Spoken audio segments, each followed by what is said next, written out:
혼귀 공포문학관.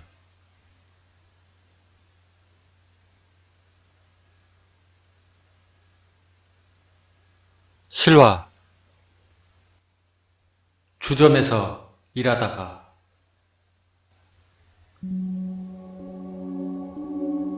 돈이라는 놈 때문에 저는 성인 주점에서 일을 한 적이 있습니다. 해보신 분들은 아시겠지만 이 일이 상당한 돈벌이가 되거든요. 달 월급은 솔직히 얼마 안 되었고 약 40만원 정도밖에 되질 않습니다.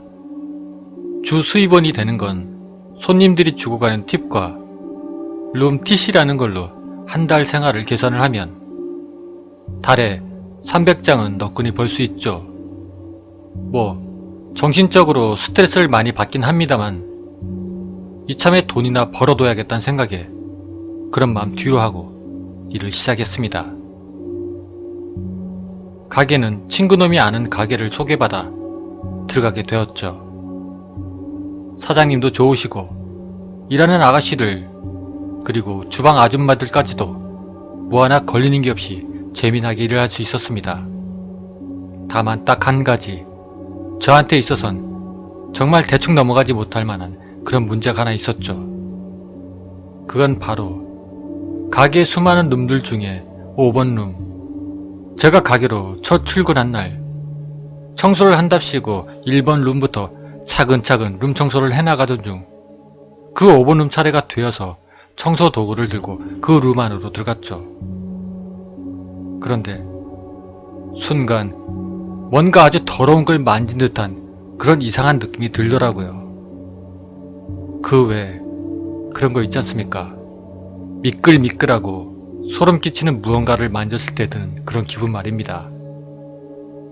암튼 저는 가게로 출근한 첫날이고 또 친구 소개로 온 만큼 신경 과민이겠거니 그렇게 생각을 하며 대충 덮어뒀습니다. 하지만 웨이터 입장에서 그 5번 룸만 안 들어갈 수도 없는 노릇이 아니겠습니까? 그렇게 하루 이틀이 지나도 그 기분 나쁜 느낌은 갈수록 저의 신경을 자극하더군요. 차라리 손님들이 그 5번 룸에 들어가 자리를 차지하고 있을 땐 오히려 나았죠. 그런데 문제는 가장 먼저 출근하는 저로서는 혼자 가게에서 룸 청소를 해야 하는 입장이라 그게 여간 신경 쓰이는 게 아니더라고요.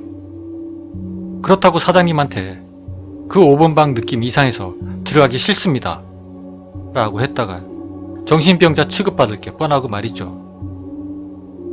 해서 이러지도 저러지도 못하고 하루하루를 그렇게 보내고 있었습니다. 별다른 일은 없으니까 그따위 느낌 대충 넘겨버리자는 그런 심산에서 말이죠. 그런데 그러던 어느 날 제가 그 가게에서 일을 시작한 지 약 2주 정도가 지났을 무렵입니다. 그날도 어김없이 저는 가장 먼저 출근을 해서 청소를 하고 있었죠. 정말이지 들어가기 싫은 그 5번 룸 앞에서 저는 머뭇머뭇하다가 에라 하는 기분에 평소와 다를 바 없이 룸 안으로 들어갔습니다. 아니나 다를까 온몸을 엄습하는 기분 나쁜 느낌이 드는 겁니다. 그래도 2주 정도 지나고 나니 어느 정도는 참을만 하더군요. 그렇게 저는 대충 끝내고 빨리 나가야지 하는 생각에 손놀림을 빨리 하고 있던 중 어느 순간 뒤에 누가 있다는 기분이 듦과 동시에 저희 목 언저리에 뭔가가 훅 하고는 입김을 부는 듯한 그런 한기가 느껴지더라고요. 갑자기 느껴지는 소름과 섬찟함에 저는 획 하고 고개를 돌려봤죠. 하지만 거기에는 저 말고는 아무도 없었습니다. 갑자기 몸까지 막 떨리고 무서워진 저는 청소를 하는 둥 마는 둥 그 5번 룸에서 뛰쳐나와 버렸습니다. 뭔가가 나오지 않을까 하는 그런 생각에 문까지 닫아버리고 말이죠. 그렇게 청소가 마무리되어 갈 때쯤 사장님과 아가씨들 그리고 주방 아줌마까지 출근하고 나서야 저는 비로소 안심할 수가 있었습니다. 항상 그렇듯이 청소의 마무리인 쓰레기통을 비우러 갔다 온 저는 웨이터복을 챙기러 아가씨들 대기실로 들어갔죠. 일하는 아가씨들과 가볍게 인사를 나눈 뒤 옷을 들고 나오려는 찰나 저하고 동갑인 지은이라고 하는 아가씨가 저에게 말을 건네더군요. 저기 선유야. 응? 일은 할만해? 그냥 그렇지. 예. 근데 넌 괜찮은가 보다. 뭐? 무슨 소리야? 아니, 혹시 어디 아픈 데는 없어? 그런 거 없어. 왜? 무슨 말인지 알아듣게 얘기를 해야지. 아니, 다른 건 아니고, 전에 웨이터들은 이상하게도 3일 정도 출근하다가 몸이 아프다거나 기운 없이 픽픽 쓰러져서 그만둬 버렸거든. 넌 괜찮다니까. 다행이다, 야. 참. 야, 무슨 가게에 전염병 돌았냐? 픽픽 쓰러지게? 난 괜찮으니까 걱정 마. 그렇게 얘기를 대충 마무리하고 나오던 저는 괜시리 찝찝한 기분을 떨쳐 버릴 수가 없었습니다. 그렇게 손님들이 들이닥치고 바쁘게 이리저리 왔다 갔다 하던 사이 어느새 퇴근할 시간이 다 됐더군요. 마지막 손님까지 무사히 보내고 나서야 저는 담배 한 대 피우며 퇴근할 준비를 하고 있었습니다. 그런데 사장님이 이러더군요. 야, 오늘 우리 회식이나 한번 하자. 삼겹살에 소주 어떠냐? 덕분에 저를 비롯한 가게 아가씨들과 그리고 또 주방 아줌마들까지 회식에 참석을 했습니다.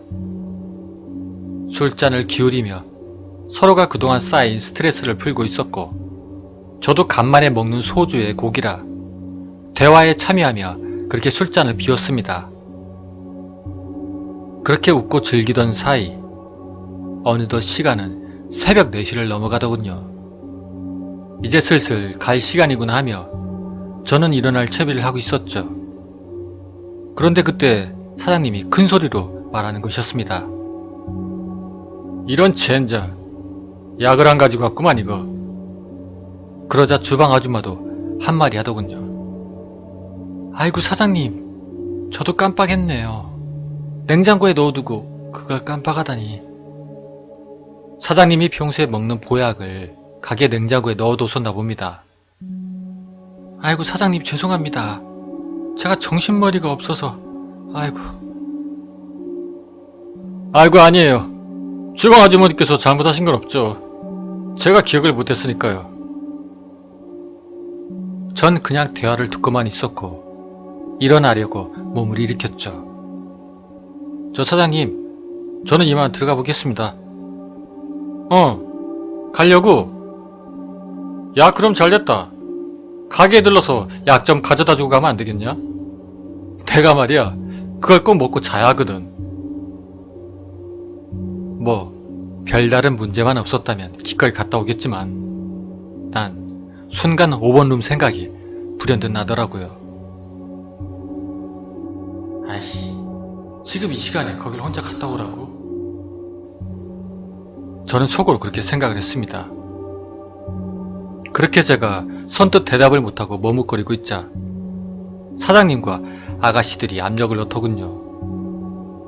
야 선유야, 사장님 약 좀 가져다 드리고 가.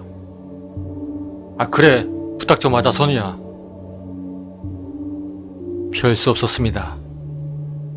저는 가게로 천천히 걸음을 옮기고 있었습니다. 마치 도살장에 끌려가는 소처럼 말이죠. 그렇게 가게 입구에 도착을 하고 정말 들어가기 싫었지만 할 수 없이 키를 꽂고 가게 문을 열었습니다. 젠장 맞을 문소리까지 거슬리게 들리더군요. 전 들어가자마자 가게의 불은 다 켜고 조광기도 최대한 밝게 높였죠.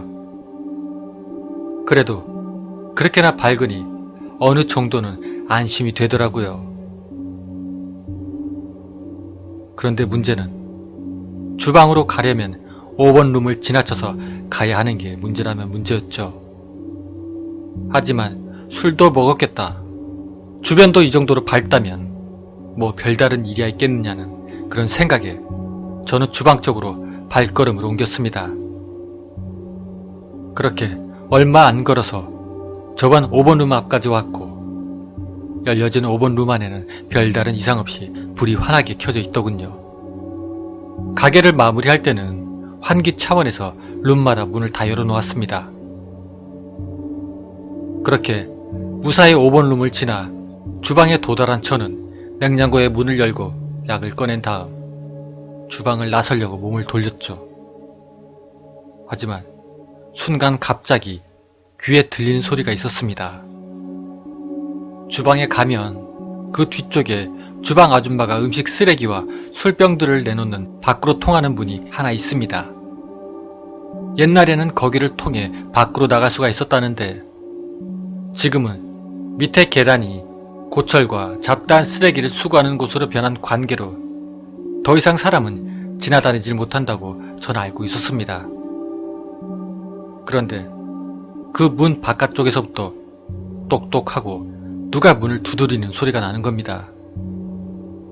가뜩이나 신경은 날카로운데 그런 소리가 들리자 저는 온몸에 소름이 쫙 끼치더군요. 설마 잘못 들었겠지? 저는 애써 태어난 척 주방을 나가려고 다시 몸을 돌렸습니다. 그때 다시 제 귀에 분명히 들리는 소리는 그제서야 저는 그 소리가 잘못된 소리가 아니라는 걸 깨달았죠. 이걸 어떻게 해야 하나? 문을 열어봐야 하나? 저는 갈피를 못 잡고 무서운 기분에 이러지도 저러지도 못하는 상태가 되어버렸죠. 밖에 누가 있나?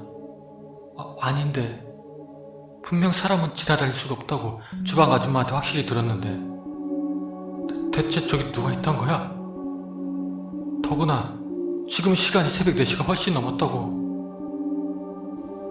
그렇게 이런저런 생각으로 선뜻 문을 열어보지 못하고 갈등하던 순간 다시 한번 들리는 노크 소리에 전 화들짝 놀랐습니다. 왜냐하면 이전보다도 훨씬 더 큰 소리였거든요. 분명 누군가 문을 두드리고 있었습니다. 전 두렵고 무서운 기분은 들었지만 용기를 내어 문을 향해 말했죠. 거기 누구 있어요? 대답이 없었습니다. 전 다시 한번 좀 더 큰 목소리로 말했습니다. 밖에 누구 있냐고요? 여전히 대답이 없었죠. 이상하네. 바람 소리를 잘못 들은 건가? 그냥 확 하고 문을 열어볼까? 그때 전 이미 사장님의 약은 머릿속에서 사라지고 그 의문의 소리에 모든 신경이 다 쏠려 있었습니다. 그렇게 한참을 망설이고 고민을 하다 마침내 문을 열어보자는 생각으로 결론이 나더군요. 그래, 내가 무섭다 하니까 더 무섭게 느껴지는 거야. 저 문을 열어 아무것도 없다는 걸 증명해 보이겠어. 전 갑자기 어디서 그런 용기가 났는지 문으로 성큼성큼 걸어가 문을 확 하고 열어제쳤죠. 순간 저는 얼굴에 웃음이 나고 안도감을 느낄 수 있었습니다. 문 밖에는 예상대로 아무것도 없었거든요. 휴, 역시 내가 잘못 들은 거였어. 나도 참 쓸데없이 예민해져선. 덕분에 저는 5번 룸에 대한 생각조차 까마득 잊고 사장님 약을 챙긴 후에야 가게 입구로 걸어갔습니다. 그러다가 5번 룸이 눈에 보일 무렵 전 문득 이상한 위화감을 느꼈습니다. 그건 주변과는 뭔가 다른 이상한 느낌. 바로 5번 룸만 불이 꺼져 있는 겁니다. 어라? 왜 불이 꺼졌지? 전구가 나갔나? 또다시 불현듯 밀려드는 공포감과 불안감에 저는 선뜻 5번 룸을 지나치지 못하고 6번과 7번 룸 사이에서 멈춰 서 있었습니다. 아, 진짜 도대체 뭐야? 왜 이딴 기분이 드는 거냐고? 다름 아닌 평소에 느끼던 그 아주 더러운 기분이 다시 저의 온몸을 감싸더군요. 그냥 확 달려서 단숨에 가게 입구로 가버려? 아니면 그냥 태연히 걸어갈까? 이런저런 생각을 하다가 결국엔 마음을 크게 먹고 5번 룸을 향하여 천천히 걸음을 옮겼습니다. 그렇게 드디어 저는 5번 룸 앞에 도달을 했고 옆눈으로 5번 룸을 힐끗 쳐다봤죠. 불은 여전히 꺼져 있었고 별다른 것은 눈에 안 보이더군요. 거기까지 확인한 저는 서둘러 가게를 나가려 막 발걸음을 떼던 순간 5번과 마주보고 있는 8번 방에서 팟하며 5번 룸과 마찬가지로 불이 나가버리는 것이 아니겠습니까?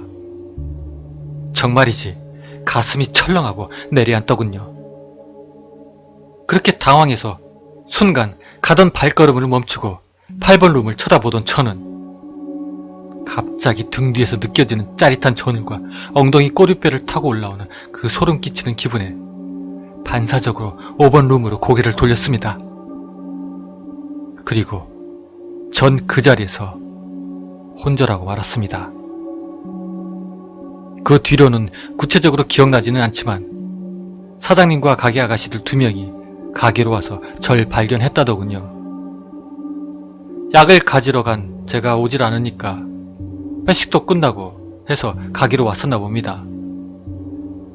그렇게 기절해 있는 저를 뺨을 몇 번 치고 정신을 차리라고 흔드니까 그제서야 제가 정신을 차렸다고 합니다. 정신을 차리자마자 전 사장님께 말했고요.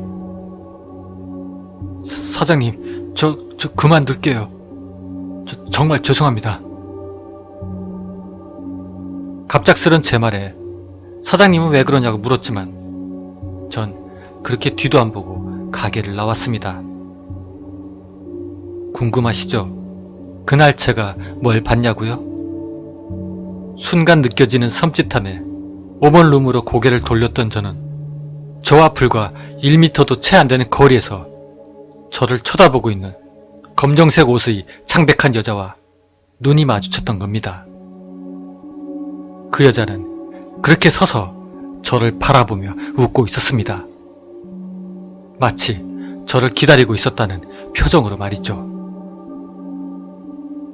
이 사건은 그 뒤로도 저에게 상당히 많은 후유증을 남겼는데요. 잠만 자면 꿈에 그 여자가 나오고 눈만 감으면 아른거려서 한 달 정도를 그 여자의 모습에 시달리며 생활을 해야만 했습니다. 지금도 그때 생각을 하면 등 뒤가 근질근질해지는 건 어쩔 수가 없습니다. 그리고 가끔 명확한 결론이 궁금하신 분들도 있으시겠다는 생각이 문득 들었는데 앞서 말씀드린 대로 앞으로도 그렇겠지만 제 이야기에는 결론은 없습니다. 그 여자가 뭐하는 여자였는지 그리고 뭐 때문에 그 5번 룸에 매여 있는지 알 수 있는 방법은 저로서는 없죠. 다만 저는 그 여자의 얼굴을 지금도 확실히 기억하고 있습니다. 그 소름 끼칠 정도로 새하얗던 그 이목구비 전부를 말입니다.